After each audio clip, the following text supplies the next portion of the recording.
It's been a wild 2 weeks for us Dragon Age fans, and I thought things couldn't get any crazier. People are dying right now. You need to listen. But it seems like I've been proven completely wrong. Game Informer's new exclusive piece on the Veilguard has revealed information about the new game that could transform our understanding of the most fundamental mystery in the entire lore. If you don't know what I'm referring to, Bioware have now officially revealed that because of our interruptions, we have inadvertently caused Solus to be trapped in the Fade and freed the elven gods Elgarnan and Durthaman. So we will, at least initially, be working together with Solus to defeat them instead of against him. But despite much of the media attention focusing on this aspect, his removal as the main villain, I don't think it's nearly the most important revelation from this piece. If you paid attention to the gameplay reveal, you would have already seen this coming 10 miles away. At the end of the trailer, Solus is shown looking on with fear as two figures emerge from the veil. The only figures he would be afraid of would be the gods, so it must have been them. Add on top of this the fact that he trapped them, and so they would be looking for revenge. It's not hard to deduce that we were going to team up in some way to fight them. The truly astounding revelation, however, was contained elsewhere in this remarkable section. The author writes, referring to the story, as we progress through Arthland Forest, we encounter more and more Darkspawn. Valara mentions the Darkspawn have never been this far before. However, with blighted elven gods roaming the world, and thanks to Blight's radiation-like spread, it's a much bigger threat in Veilguard than in any Dragon Age before it. Now this might sound like a fairly unremarkable statement, but the implication that these two are blighted is anything but. The origins of the Blight is the major mystery of the Dragon Age series. Everyone has their own story, from the Andrastian Church, the Tevinter Imperium, to the elves themselves, but the most reliable account of what actually happened comes from Orpheus, the Magister who first brought the Blight to Thedas. We know that he was called to the Golden City by whispers from the Fade, which were interpreted by himself and his fellow Magisters as direct summons from the old god Dumat. The old gods, to give some context, were a pantheon of powerful, intelligent creatures who whispered secrets and instructions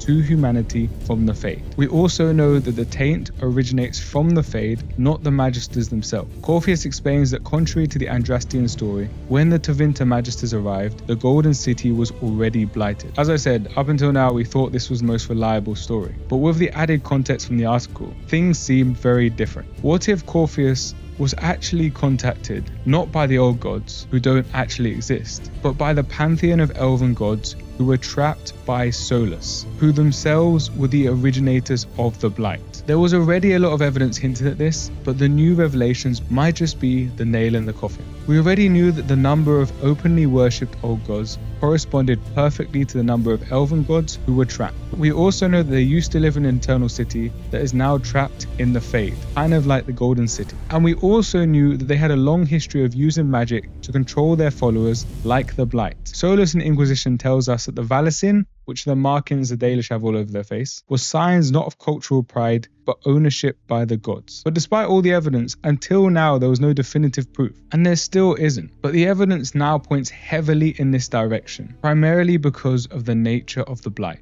The Blight is contagious and spreads from host to host with incredible speed. If it was in several locations in the Fade, we would have seen indications. So we can presume, as Orpheus stated, it emerged from a single source in a city. If the Elden gods have the Blight, their city must be the city Orpheus found himself in. But it goes further than this. The biggest hint to me is that there are two of them. Solus didn't trap two gods. He imprisoned the entire remaining pantheon who opposed him, which numbered 7 individuals. So where are the rest? Well, if we assume the old gods and the elven gods are one and the same, we might be able to explain this discrepancy. There were 7 known draconic old gods worshipped by the Magisters of Tevinter, 5 of which have been killed by Grey Wardens in the course of the Blight, leaving exactly how many?